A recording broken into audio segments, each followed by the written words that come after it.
Good evening and Jai Hind student. Welcome to Sunbeam School Sultanpur. Online classes will be starting NCERT class 9 chapter 1st. What is democracy? Why democracy? In this chapter, we revise the chapter first. Now, we discuss about where did the word democracy originate. The word democracy is derived from the Greek word demos. It means people, and the word kairos, it means power or rule. ये जो word है democracy, हम अधिकतर word सुनते हैं democracy. Democracy word आया कहाँ से? डेमोक्रेसी वर्ड ग्रीक वर्ड है जो टू पार्ट से मिलकर बना है, demos and kratos. Demos means people and kratos means power और rule. Now this question, what is democracy? Democracy क्या है and what is the meaning and definitions of democracy? Democracy is a form of government in which the rulers are elected by the people. Democracy government की वो form है जिसमें rulers जो होते हैं वो पीपल्स के द्वारा इलेक्ट किए जाते हैं. जो रिप्रेजेंटेटिव्स होते हैं वो डेमोक्रेसी को में रूल करते हैं. And according to Abraham Lincoln, democracy is a government of the people, by the people and for the people. लोगों को लोगों द्वारा लोगों के लिए चुनी हुई गवर्नमेंट जो होती है वो डेमोक्रेसी कहलाती है. Features of democracy. In a democracy, the final decision-making power must rest with those who elect by the people. Democracy में जैसे अभी मैंने स्टार्टिंग बताया, जो रूलर्स होते हैं वो करते हैं लोगों द्वारा इलेक्ट किए जाते हैं. वो रूलर्स, उनके पास ही फाइनल डिसीजन की पावर उन्हीं के पास होती है. जो कंट्री से रिलेटेड किसी कंट्री से रिलेटेड जो भी मेजर डिसीजन लेने होते हैं वो कौन लेते हैं? रिप्रेजेंटेटिव्स लेते हैं behalf of the peoples. And a democracy must based on a free and fair election where those currently in power have a fair chance of losing. और एक डेमोक्रेसी तभी फ्री एंड फेयर तरीके से चल सकती है जब वहां पे फ्री एंड फेयर इलेक्शन होंगे. किसी फाउंडेशन में इलेक्शन नहीं होंगे, कोई पावर का मिसयूज नहीं करेगा, कोई बैड ट्रिक्स नहीं यूज करेगा इलेक्शन में जीतने के लिए. यानी जब इलेक्शन फ्री और फेयर होंगे तभी कोई भी डेमोक्रेसी प्रॉपर वे में चल सकती है. In a democracy each adult citizen must have one vote and each post must have one value. किसी भी डेमोक्रेसी में सभी को इक्वल जब पॉलिटिकल राइट दिया जाएगा, यानी इक्वल पॉलिटिकल राइट यानी इक्वल पावर दी जाएगी वोटिंग की, तभी डेमोक्रेसी प्रॉपर वे में चलेगी. यानी जितने भी कंट्री के जितने एडल्ट्स हैं सबको इक्वल राइट दिया जाएगा वोटिंग का. किसी को डिस्क्रिमिनेट नहीं किया जाएगा उसकी रीजन के बेस पे, कास्ट के बेस पे, रीजन के बेस पे, सेक्स के बेस पे किसी को भी डिस्क्रिमिनेट नहीं किया जाएगा. लाइक दिस अवर कंट्री, जिस तरह हमारी कंट्री में यूनिवर्सल एडल्ट फ्रेंचाइज को एडॉप्ट किया गया है, यानी जितने भी कंट्रीज के एडल्ट्स हैं सभी इक्वल है, सभी को इक्वल पॉलिटिकल राइट दिया गया है.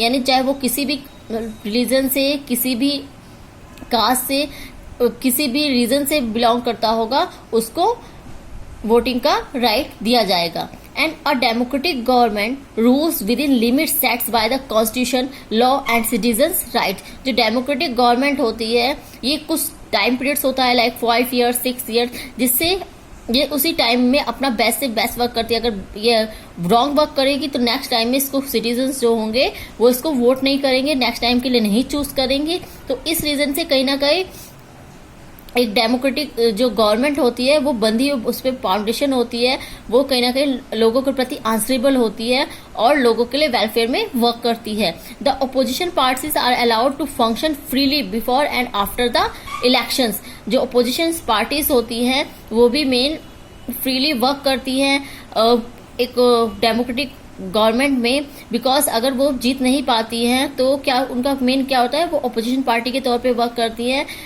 रूलिंग पार्टी को गाइड करना, उनको उनकी पॉलिसीज को याद रिमाइंड कराना, उनके जो वैल्यूज है वो उनको ना भूले, लोगों के वेलफेयर में वर्क करे और कहीं ना कहीं जो रूलिंग पार्टी है उसको गाइड करे. The democratic government are based on fundamental principle of political equality. Now features of democracy को अच्छी तरह से समझने के लिए हम कुछ केस स्टडी करेंगे. फर्स्टली हम डिस्कस करेंगे पाकिस्तान के बारे में. General Pervez Musharraf led a military coup in October 1999. General Pervez Musharraf ने 1999 में जो पाकिस्तान की गवर्नमेंट थी, डेमोक्रेटिक गवर्नमेंट, उसे हटाकर वहां पे मिलिट्री शासन को स्थापित कर दिया था। He declare the chief executive of the country and in 2002 he change his position to president, और उन्होंने अपने आप को कंट्री का मेन एग्जीक्यूटिव डिक्लेयर कर दिया और 2002 में अपने आप को प्रेसिडेंट बना लिया। Then held a referendum 5 year extension. Media, Human Rights Organization and Democratic Activists said referendum was based on malpractice and fraud. उन्होंने एक रेफरेंडम 5 years का एक जर्मन संघ लेके आए जिसके अकॉर्डिंग उन्होंने अपने आप को प्रेसिडेंट बनाया था। और उस जो ये रेफरेंडम था इसको मीडिया ने, ह्यूमन राइट्स ऑर्गेनाइजेशन ने एंड जितने भी डेमोक्रेटिक एक्टिविस्ट थी सबने इसको प्रोटेस्ट करा, सबने इसके अगेंस्ट में वॉइस उठाई। सबने कहा कि जो रेफरेंडम है, जर्मन संग्रह है, ये फ्रॉड है, बिल्कुल गलत तरीके से लाया गया है, बिल्कुल गलत विचार है इसके। And August 2002 he issued legal framework order amendment the constitution of Pakistan, और उन्होंने पाकिस्तान के कॉन्स्टिट्यूशन को अमेंड करके एक ऑर्डर पास किया था 2002 में, जिसके according to this order president can dismiss the national और प्रोविजनल असेंबलीज।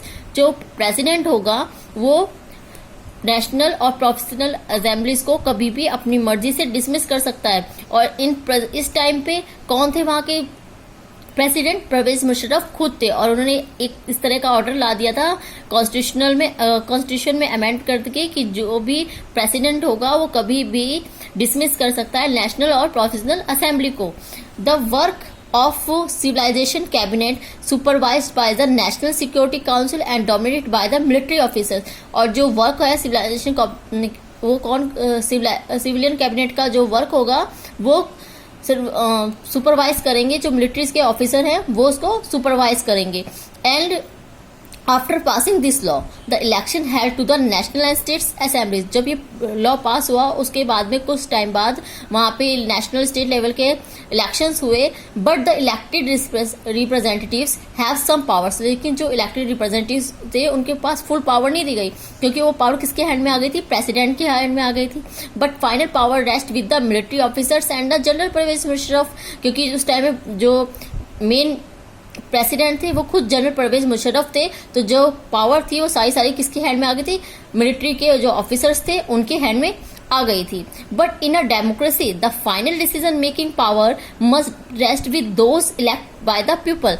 लेकिन एक डेमोक्रेसी तभी प्रॉपर डेमोक्रेसी होगी जब एक डेमोक्रेटिक कंट्री में क्या होता है, जो फाइनल डिसीजन मेकिंग पावर होती है वो किनके हैंड में होती है? रिप्रेजेंटेटिव्स के हैंड में, जो पीपल्स के बिहाफ पे डिसीजन लेते हैं। और इसमें कहीं ना कहीं सारी पावर किसके हैंड में आ गई थी? परवेज मुशर्रफ के हैंड में आ गई थी। कहीं ना कहीं वो एक डिक्टेटरशिप बन गई थी, वो डेमोक्रेटिक कंट्री नहीं रही। और ना ही वो है, वहाँ हर कुछ सालों में कभी वहाँ पे मिलिट्री का शासन रहता है और कभी कभी वहाँ पे